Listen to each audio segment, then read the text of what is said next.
What is up, my fellow gamers? In today's video, we got our tier list for the light and dark characters, and we got some brand new coupon codes as well. If you have been enjoying the content for Heroes of Crown Legends, make sure you're subscribed for the channel. I've been enjoying this game. It is a lot of fun. Let's jump into our coupon codes first. We got 3 new ones. This one right here was just released this morning. That is going to be HOC opening, all capital letters, claim. We get ourselves a 5-star Savage Beast.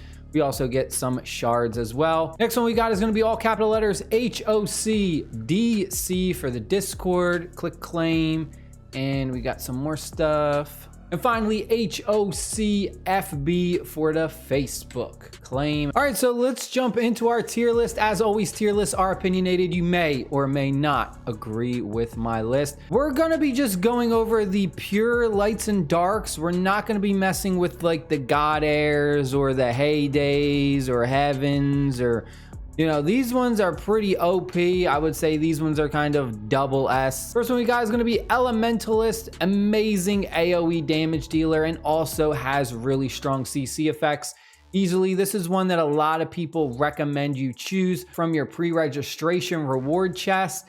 Easily top tier S. Next one's the Blessed Guardian, a warrior who specializes in taunt and counterattack, which is honestly a devastating combo because you go ahead and you taunt the enemies, and because you got counterattack, they're always going to attack you, so you're always going to attack them back. So I really like this tank. Not quite an S for me, but definitely up there, putting him in the A. Next one we got is Valkyrie, another amazing warrior who specializes in CC effects and also buffing the team, giving them the ability to put out more damage with that CC effect being a stun. Another top tier, putting her at the A. Next one we got is a Ranger. This is going to be the Sword Master. Specializes in doing AoE damage and also can put a counterattack effect on one of your allies as well. Another great character worth building out. Specifically, the way my tier list is working with S, A, B, C, and D, the S's are definitely worth investing in and building out.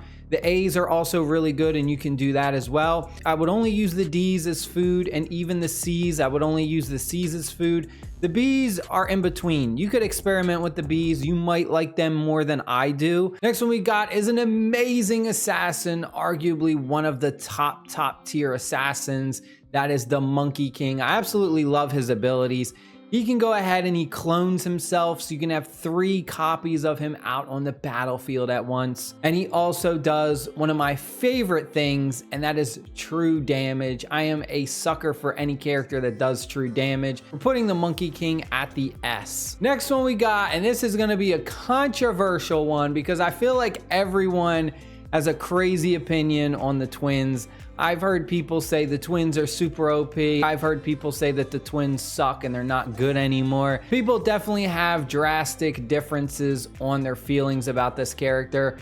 What I'm gonna say is the twins are really good, but it feels like they are a little bit more difficult, and you really have to kind of, what I would say is almost build a team around them, because if the twins end up dying first, then their ability to resurrect everyone is pretty useless. The whole gimmick behind the twins and what makes them so strong is the fact that you want everyone else to die on your team and you want them to be the last one standing.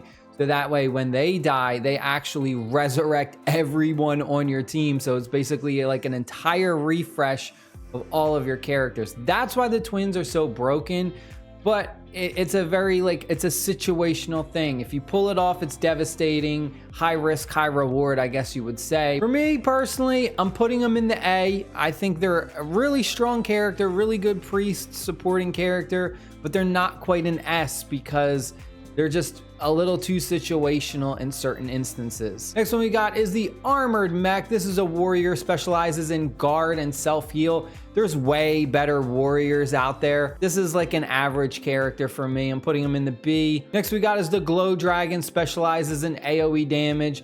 This is another one that I feel is about an average character. Good, but not like superly amazing. Then we got another assassin. This is gonna be the Blade of God. She has really big burst damage damage for an assassin. I'm going ahead, I'm putting her in the A. I think she's a top tier assassin. Then we got Third Prince, specializes in AoE burst. This one I feel is kind of average. We're gonna go ahead, put him in the B. Next one we got is the Double-Faced Tiger. Now I think this one is actually a really strong character. I love the ability that you have the tiger with you as a companion. So you basically are getting two characters out of this hero, and the tiger goes ahead and kind of is like the tank for the actual hero, soaking up all of the damage, and then you're able to like summon the tiger back later on once it is destroyed. So I really love that. For me, I'm putting them in the A. Next one we got is the Luminescence Nora, specializes in stun and sacrifice. This is an assassin. Problem is we've got way better assassins, as you saw earlier.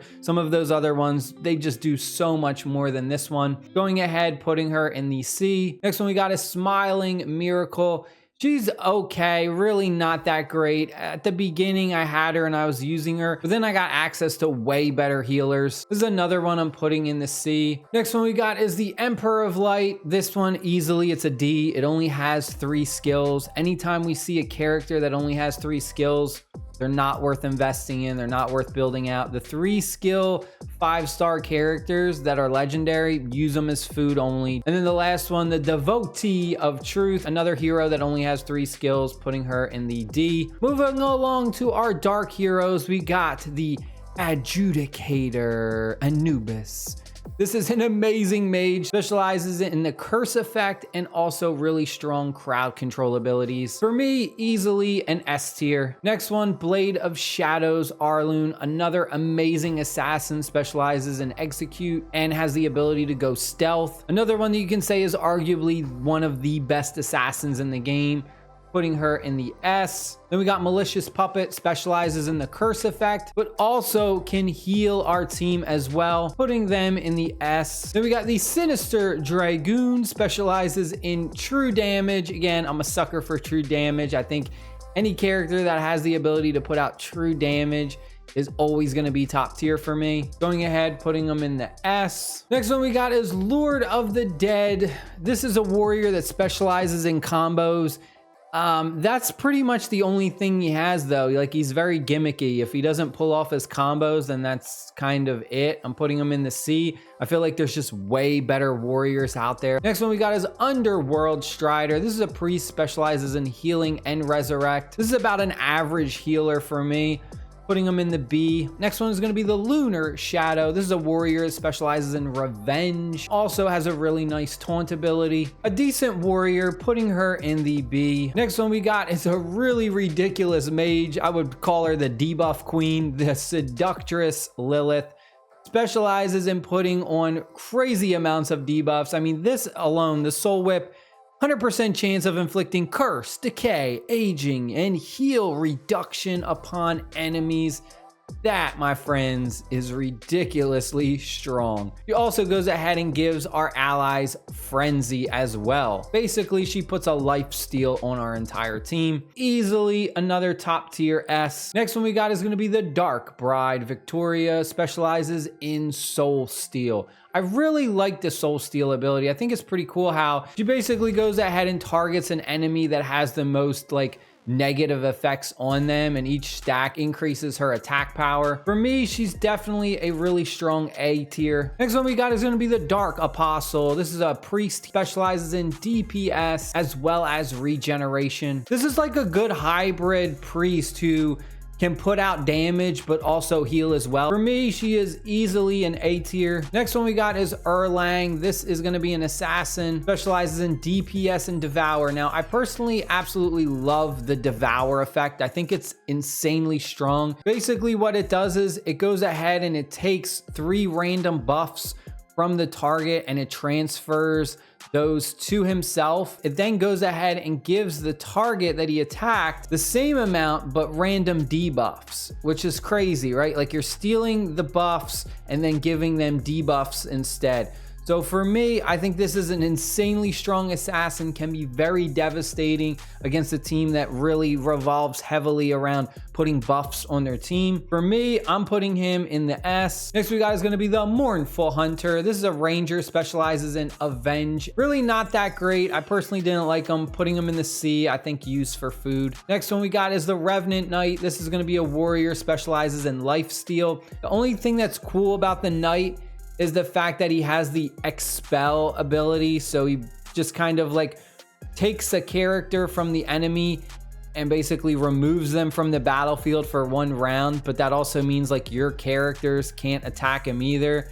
So it's like, you know, it's good in certain situations, but like for me, he's a C. Next we got is the Doomsayer. This is a character that only has 3 skills, putting him in the D. And then the final one we got is the Mad Inventor. Another one only has 3 skills, putting them in the D. So that is it. That is my personal tier list for the light and dark characters. I hope you guys and girls enjoyed the video. Stay happy, stay safe. I'll see y'all later. Peace.